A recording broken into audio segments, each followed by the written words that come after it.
বাচ্চা কারো কোলে দেওয়ার আগেও চিন্তা ভাবনা করে দিবেন, যার কোলে দিচ্ছেন চিন্তা ভাবনা করে দিবেন যে এই লোকের দিকে তো জীবনে মাশাআল্লাহ বলবো না, এতে দেওয়ার পরে বলবে ও নাভিটা তো খুব সুন্দর হয়েছে, আচ্ছা আচ্ছা নাকের এই পাশটা ঠিক আছে, এটা মনে বাপের মতো হয়েছে, ও কানটা ঠিক আছে, একবার মাশাআল্লাহ।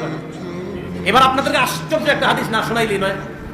ইবনে মাজার হাদিস 3509 নাম্বার হাদিস। এক ব্যক্তি নাম আমির ইবনে রবিআ, উনি মারু আমির ইবনে রবিআ বি সাহাল ইবনে হুনাইফ, আরেক সাহাবার পাশ দিয়ে অতিক্রম করছে, ওনার নাম সাহাল ইবনে হুনাইফ, খুব সুন্দর ছিলেন দেখতে উনি। ওয়া ইয়াগতাসিলু, উনি গোসল করতেছিলেন।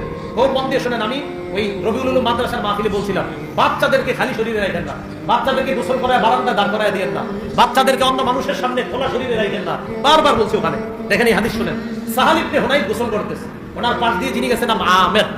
তো পাশ দিয়ে যাওয়ার সময় উনি বলতেছে লাম আরাকাল ইয়াউম, লাম আরাকাল ইয়াউম, আজকের মতো এত সুন্দর মানুষ আমি আর দেখি নাই, ওয়ালা জিলদা মুহাব্বাতিন, পর্দার আড়ালে নারীও এত সুন্দর নাই, ছেলেটা এত সুন্দর। সাহাল ইবনে হুনাইফ ফামা লাবিসা লুবি তবিহি, সাথে সাথে বেহুশ হয়ে গেছে, মানে নজর লেগে গেছে। বেহুশ হয়ে যাওয়ার পর নবীজির কাছে নিয়ে আসছে, হুজুর তাড়াতাড়ি কিছু একটা বলেন, কি হইছে? জানি না, মান তাত্তাহিকুনা বিহি, কারে সন্দেহ হয়? হুজুর আমির ইবনে রবিয়াকে সন্দেহ হয়, নিয়ে আসো।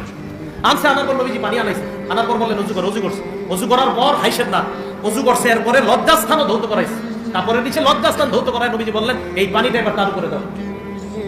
নবীজি বললেন এই শোনো, আলামা ইয়াকতুলু আহাদুকুম আখাহু, তোমরা কেন একজন তার ভাইকে হত্যা করো? নবীজি কি বললেন? চোখ কারো উপরে পড়া মানে তাকে হত্যা করো। আলামা ইয়াকতুলু আহাদুকুম আখাহু, তোমরা কেন তোমার ভাইকে হত্যা করো? এই কাজ করবে না।